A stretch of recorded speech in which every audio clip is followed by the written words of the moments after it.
spectateurs, c'est Aline Teibaro avec le journal du 5 mai. Le 80e jour patriotique éthiopien a été célébré de manière colorée près du monument de la victoire de la place Arat Kilo. S'exprimant à cette occasion, la maire adjointe d'Addis Abeba, Adanéch Abeebe, a déclaré qu'il s'agissait d'une célébration de la victoire des courageux, pères et mères, lors de la réinvasion italienne de l'Éthiopie.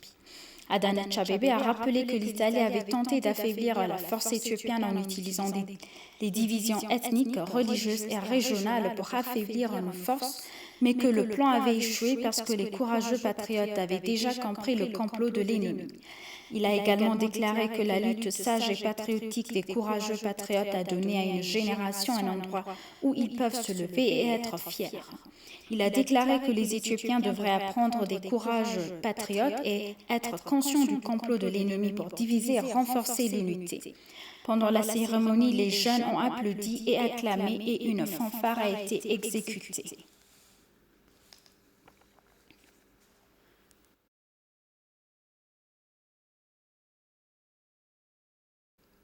Le Premier ministre Abiy Ahmed a encouragé les citoyens qui ne sont pas encore inscrits à utiliser la période prolongée et à obtenir leur carte d'électeur. Le Premier ministre a fait cette remarque lors d'une évaluation hebdomadaire des préparatifs électoraux avec les administrateurs en chef régionaux et le Conseil national des élections d'Éthiopie. L'inscription des électeurs progresse bien et j'encourage les citoyens qui ne sont pas encore inscrits à utiliser la période prolongée et à obtenir leur carte d'électeur, a déclaré le Premier ministre sur sa page Facebook. Les affectations de sécurité au bureau de vote seront déployées dans les semaines à venir. Les Éthiopiens sont en fin de compte les bâtisseurs et les gardiens de la démocratie, a-t-il ajouté. Par ailleurs, le Premier ministre Abiy Ahmed a adressé ses félicitations aux Éthiopiens à l'occasion du 80e anniversaire du jour de la victoire des patriotes.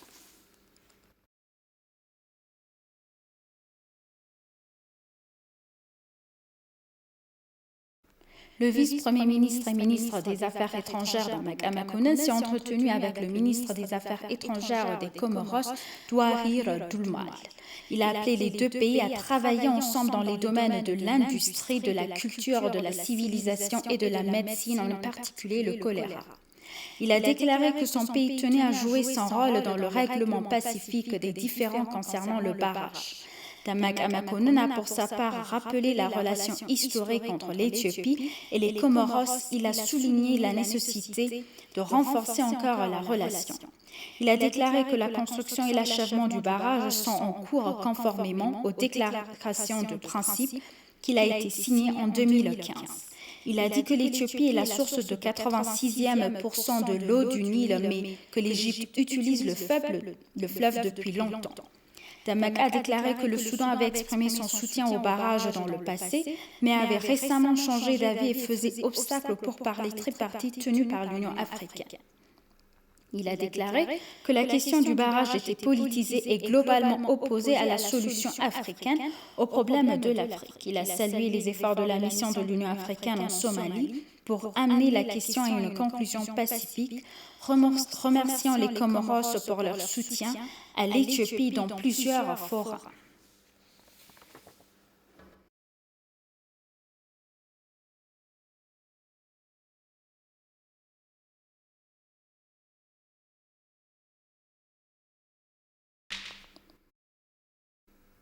Dans un autre développement, le ministère des Affaires étrangères de l'Éthiopie affirme que la revendication du Soudan sur la région de Benshangul-Gumuz est une campagne de propagande belliqueuse. L'ambassadeur Dina Mufti, porte-parole du ministère, a informé la presse des problèmes actuels. Bétaye Soussiaré à plus.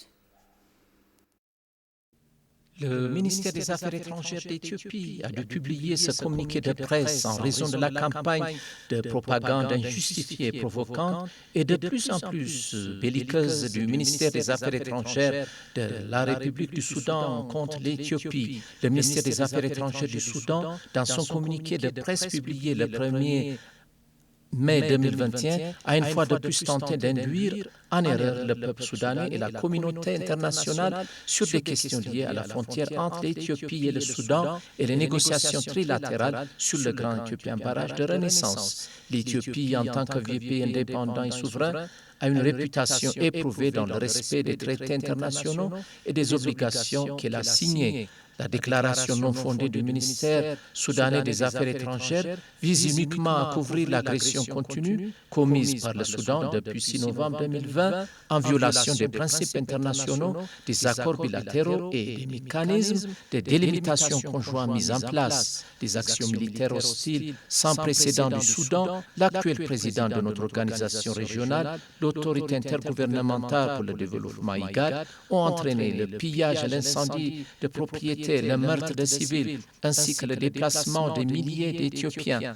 L'Éthiopie est fermement convaincue que toutes les actions récentes et les campagnes de propagande au vitriol du gouvernement soudanais contre l'Éthiopie ne reflètent pas les souhaits et les aspirations du peuple soudanais épris de paix. L'Éthiopie n'a cessé d'appeler le gouvernement soudanais à revenir sur son agression et à régler la question de la frontière conformément aux accords bilatéraux et aux mécanismes communs de délimitation des frontières afin de finaliser le processus de démarcation.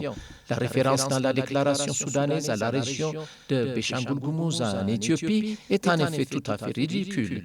Il est de notoriété publique que les territoires historiques de l'Éthiopie à l'ouest auraient été étendus au-delà de ce qui est maintenant la frontière de l'Éthiopie sans les accords de frontières existants. L'Éthiopie appelle à un règlement pacifique des problèmes de frontières avec le Soudan sur la base des mécanismes de délimitation conjoints existants et à la finalisation des négociations trilatérales sur le barrage conformément à la déclaration de principe.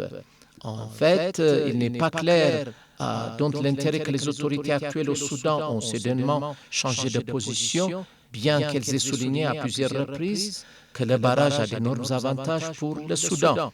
L'Éthiopie accorde une grande importance aux relations historiques et fraternelles qui existent entre les deux pays et s'est donc toujours engagée à aborder toutes les questions connexes par le dialogue et les négociations. Il demande à nouveau au gouvernement soudanais de renoncer à une campagne inutile et de s'engager à dialoguer et à trouver un règlement pacifique. À cet égard, l'Éthiopie attend avec intérêt l'engagement de la communauté internationale pour encourager le Soudan à trouver un règlement pacifique du différend. Le ministère des Affaires étrangères de l'Éthiopie affirme dans sa déclaration que bien que peu d'observateurs extérieurs puissent apporter une valeur ajoutée pour renforcer la qualité des processus électoraux en Éthiopie, ils ne sont ni essentiels ni nécessaires pour certifier la crédibilité d'une élection.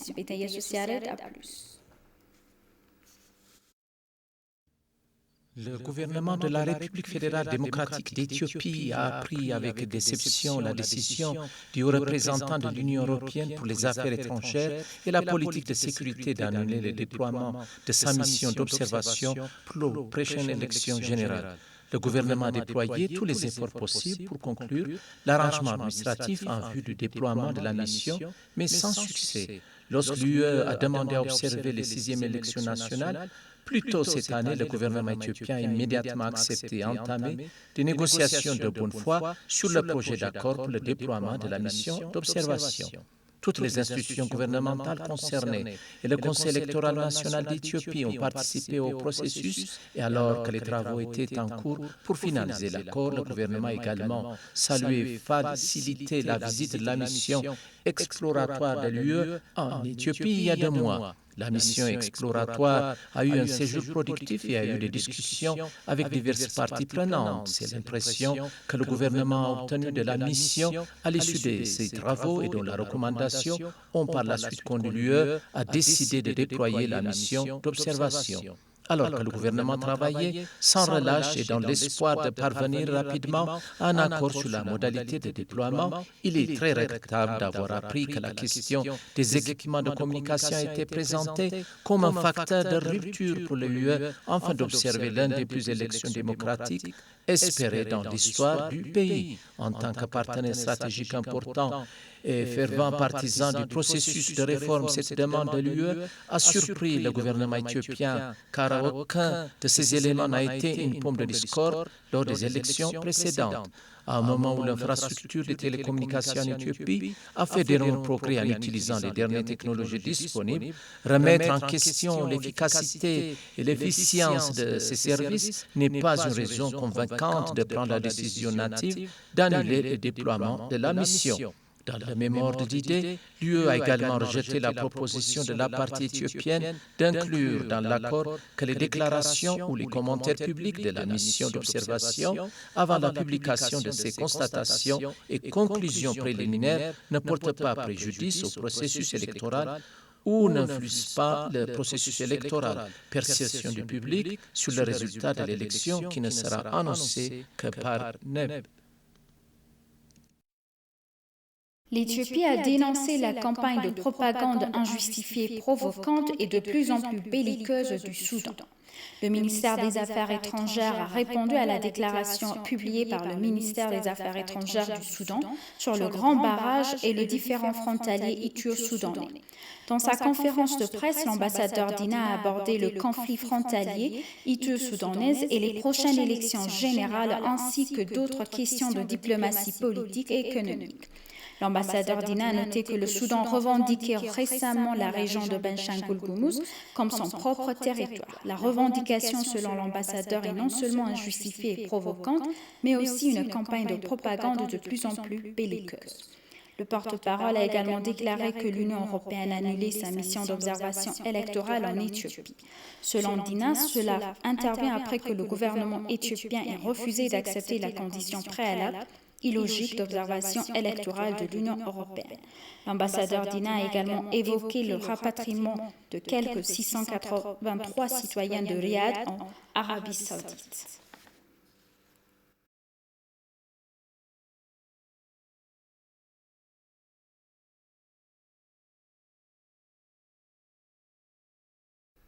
Un forum de discussion sur le rôle des médias dans le processus électoral est organisé par le ministère de la Paix. Selon le ministère de la Paix, le forum a de plus en plus grande responsabilité que toute autre partie prenante pendant la période préélectorale et post-électorale. S'exprimant à cette occasion, le ministre d'État à la consolidation de la paix, Walknash Buru, a déclaré que les médias avaient une grande responsabilité. Si nos médias font une erreur, ils devront détruire le pays, le peuple, le travail accompli et le travail à faire, a-t-elle déclaré. Il a été déclaré que la première discussion tenue au forum était intitulée « Le rôle des médias dans la 6e élection nationale ».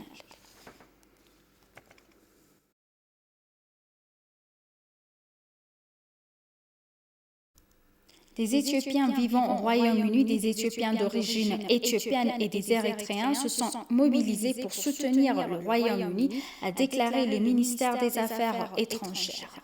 Des manifestations à Londres et en Écosse au Royaume-Uni ont appelé le gouvernement à mettre fin au harcèlement ethnique et racial et à traduire les auteurs en justice. Les manifestants ont déclaré que certains médias et gouvernements internationaux ainsi que certaines organisations internationales publiaient de la désinformation, en particulier dans la région du Tigray. Il a condamné les injustices du Soudan et de l'Égypte dans les négociations du grand barrage de la Renaissance éthiopienne et a appelé l'Éthiopie à renforcer sa position en tant que solution africaine aux problèmes de l'Afrique. Il a qualifié l'invasion du Soudan en violation du droit international d'inacceptable et a appelé tous les partis à s'abstenir de toute violence, sachant que les prochaines élections seront pacifiques et démocratiques. Il a déclaré que l'Éthiopie et les Érythréens ainsi que les amis et amies des deux pays devraient assister au rassemblement et se tenir aux côtés des deux pays. Les manifestants ont transmis un message au gouvernement du Royaume-Uni et aux organisations internationales compétentes concernant la campagne de diffamation au cours contre l'Éthiopie.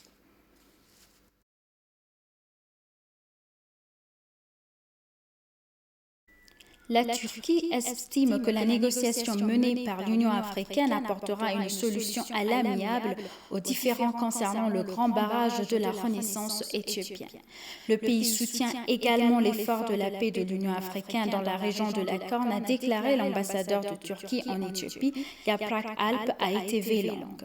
L'ambassadeur Alp a déclaré que la Turquie soutenait l'effort de paix de l'Union africaine dans la région de la Corne car les activités socio-économiques et politiques dans la région pourraient affecter les frontières au-delà de la région.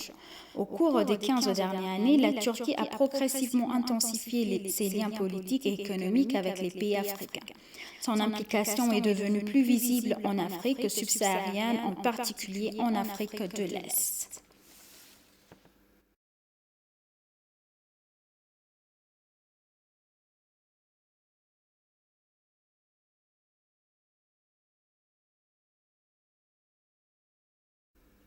Et pour conclure le journal, la force navale éthiopienne a dévoilé son nouveau logo cérémonie qui sont tenues au collège d'ingénieurs de la défense de la ville de Bishoftu.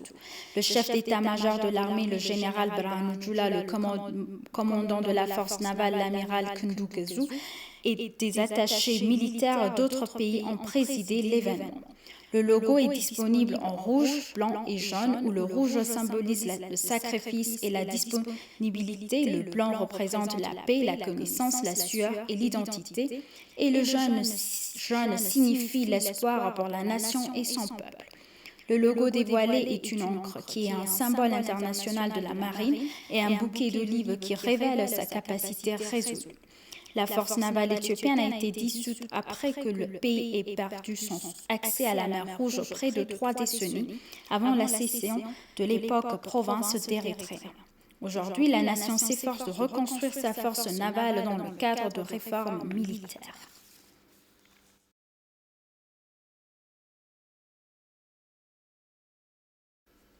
Chers téléspectateurs, nous vous rappelons les titres principaux. Le ministère des Affaires étrangères dénonce la propagande injustifiée, provocante et de plus en plus belliqueuse du Soudan.